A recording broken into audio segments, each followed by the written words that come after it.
Good morning friends. So we are going to today discuss about DNA replication in prokaryotes.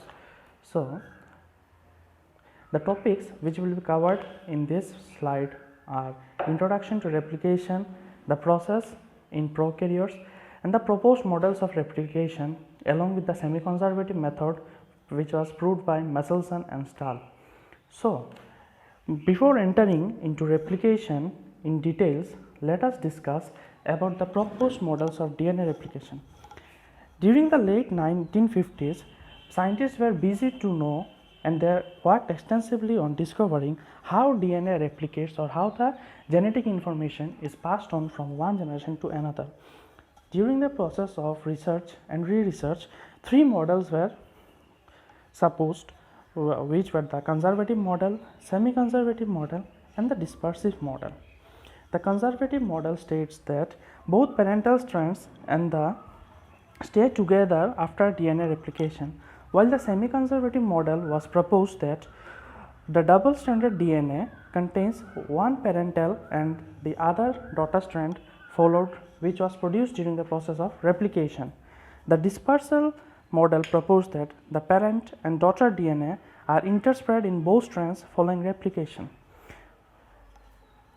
As you can see, this diagram gives a clear concept of the above three models. Later, an experiment was conducted by Messelson and Stahl where they proved that DNA replicates by semi-conservative model.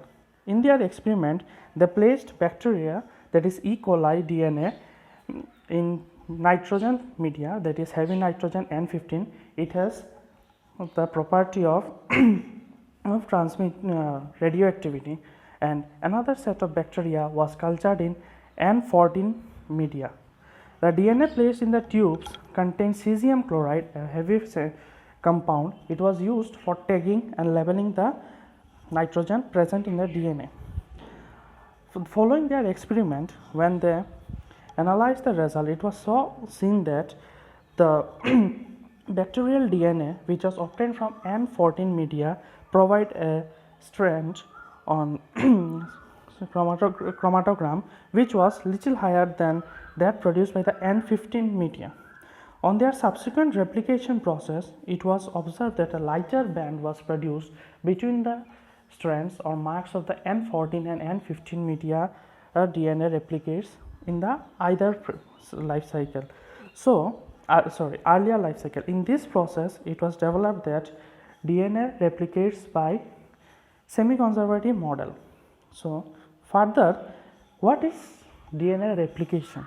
Well, it is the basics for biological inheritance. Suppose if your DNA was not replicated in the semi-conservative model, the children or the offspring of the new generation would not have any similarity with their parents, or rather you can say that there would be no common inheritance to trace their parental property. In this process, one strand of the DNA is replicated on the mother strand, which gives rise to two identical DNA molecules produced from one single double-stranded DNA molecule. For the process of DNA replication, the DNA is already, as we know, synthesized during the S phase of interphase. During this phase, the unit of DNA replication is referred to as replicon. Now, origin of replication. Replication cannot start as a whole simultaneously or randomly in DNA. It needs a specific site which is defined as origin, or in short we sometimes call it as ORI, from which phase the replication process starts. The another site which we have is the terminus. The terminus is a present or a series of codon at the terminal part of the bacterial genome, or you can say the DNA strand, where the process of replication terminates. Next, we have replication fork. When DNA replication starts, it so happens that after the DNA strands are bifurcated and they start melting and spreading out, it takes the form of a Y-shaped structure where it is referred to as replication fork. The DNA replication begins by the unwinding enzymes called DNA helicase, whose sole duty is to separate the two parent strands and unwind the DNA for enhancing the DNA replication process. So, as you can see in this diagram, the corner image shows how the overview of origin of replication and how the DNA is bifurcated, whereas the bigger image shows how the parental structure, here as you can see a zip like structure which has been cut off by the DNA helicase and has now spread. So, now let us look into the details of the process, how this happens. Before that, we should also consider some of the important enzymes that are required to perform the process. The double helix, which is unwound by helicase and DNA gyrase. Another thing which we should keep into consideration is that both the strands are complementary to each other. So, when they are separated by DNA helicase or DNA gyrase, there is a maximum tendency that both the DNA separated strands might bind up together as they are complementary to each other. To prevent this and the loss of resources, there are proteins known as SSBP, which are single stranded binding protein, which binds to the site of separation and keeps the strands away so that they do not bind together. Next we have the DNA polymerase 1. The DNA polymerase 1 has a very important duty of proofreading and DNA repair. It has been seen many times that due to the influence of radiation or chemical agents which we intake by mistake or from our surrounding as pollutants, sometimes causes chemical structural alterations in the purines and pyrimidines, that is the adenine, guanine, thymine, cytosine in our body. So, by mismatch, if it such happens that in place of adenine any other molecule has been placed or in the DNA replication process due to chemical alternation of their structure or their bondings, the DNA polymerase 1 at the end of DNA replication identifies those bases and replaces them so that we have a non-mutated correct DNA.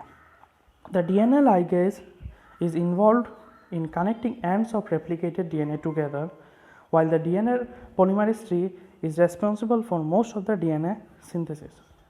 We should also keep in mind that the DNA replication always takes from 5' to 3' direction, and it requires RNA primers as a guide for its synthesis. In this diagram, you can see the replication fork, and clearly all the enzymes are labeled as per their functions. At the very top, you can see helicase separating the two strands. Then we have the primase, which is shown in red color, which attaches primers so that the DNA replication process initiates. The SSB protein, as it is shown in black, four circular small dots you can see are attached at different sites, which prevents the DNA DNA strands from binding together. And on the other side, lower side, if you see the DNA polymerase 3, which is shown in blue color, they are creating template, or you can say adding the bases for replication of the DNA. At the last part, if you can see, it's mentioned in yellow, the DNA polymerase 1, which fills the gap of Okazaki fragments, and the DNA ligase seals the nick. Now, replication process in prokaryotes. In prokaryotes, the replication process includes three parts: the initiation, elongation, and termination. In the initiation part, replication begins at the origin of replication or the OD site, which we discussed earlier. During the elongation phase, new strands of DNA are synthesized by the DNA polymerase, and in the termination phase, the replication is terminated. See, the proteins which help in DNA replication in initiation phase is mentioned given on the left side, and on the right side you can see how they are acting. The DNA A recognizes the origin sequence and starts its denaturing of the DNA at the site of origin so that the other proteins can come and bind over there. The DNA B helicase, which is hexamer in origin, starts to unwind the DNA so that the process can be initiated, whereas DNA guidase keeps on unwinding the DNA. Here it is to be kept in mind that the DNA guidase functions in unwinding the coils of DNA, while DNA B helicase keeps on breaking the bonds so that the strands can be separated. Both have separate functions. Please do not intermix it or get confused with the function of DNA guidase or DNA helicase. The SSB proteins bind and keep the strands separate. So, the main steps in initiation process, as we can see, are recognition of origin, the melting of DNA, the stabilizing of the single strands by the SSBs, and the assembly of primosome at the two forks produced. Now, a question may arise that what are primosomes? Well, primosomes are 5 to 6 bases of nucleotide which act as a primer and joins at the initial bases or after OD, so the process of replication can begin. In the process of elongation, you can see that there are 7 proteins which are still functional, some of which we have discussed in the initiation phase, and few more which adds up at the DNA polymerase 3, 1 and ligase. In the process of elongation, what happens that 10 to 14 bases on the other core comes and joins at the primer as a primer, binds to the site from where replication is to begin, and the lagging strand is an effect pulled by the repliosome in the process. Now, why the process of repliosome or lagging strand is pulled by repliosome is a confusing time, that why the lagging strand should be pulled. As I have already discussed earlier, that DNA polymerization or replication takes place in the 5 prime to 3 prime direction. Now, if we remember the structure of DNA, it is a clear concept that both the strands are antiparallel. Then how can the DNA polymerase move antiparallelly? It's not possible for a molecule to move in two either ways and complete the process. So it happens that in the process, if you can see in this image, the lagging strand is bent in a U shape. Here comes the technical aspect of DNA replication, that the DNA polymerase 3 keeps moving from 5 prime to 3 prime direction where it has a leading strand. On the other hand, the lagging strand is bent into U shape by the replisome, which provides them a small place on the contrary side as 5 prime to 3 prime, because when you bend a single thread into U shape, you get two strands which are complementary to each other. This is the reason why we have the presence of Okazaki fragments in the lagging strand. Because of the bending in U shape of the lagging strand, again and again, we have there some gaps, and the small fragments produced are known as Okazaki fragments. The enzymes which I have already discussed, if you can remember from there, the DNA ligase, which I have already discussed, DNA ligase comes into action and it keeps joining the small gaps that are produced, or you can say the nicks produced between the two subsequent Okazaki fragments. In this process, at the end of replication phase, thus we have leading strand with a complete new replicated strand and the lagging strand with parts of strand known as Okazaki fragments, which is at the end ligated by DNA ligase. In this slide, you can see all the things which I have discussed are given here for your noting purpose. So, moving on to the next slide, we have termination. Now, what is termination? It simply means to terminate something which has been in process. So, the sequence that stops the movement of replication fork are identified as TER elements. I already said at the very beginning that TER elements are a series of codons which instructs the DNA polymerase to exit the process. Thus, at the end, TUS protein comes into action, and when it binds with the TUR elements, they stop the DNA from unwinding. This is the final image where you can see, in case of a prokaryote, the where we have taken into consideration the circular DNA of the prokaryote.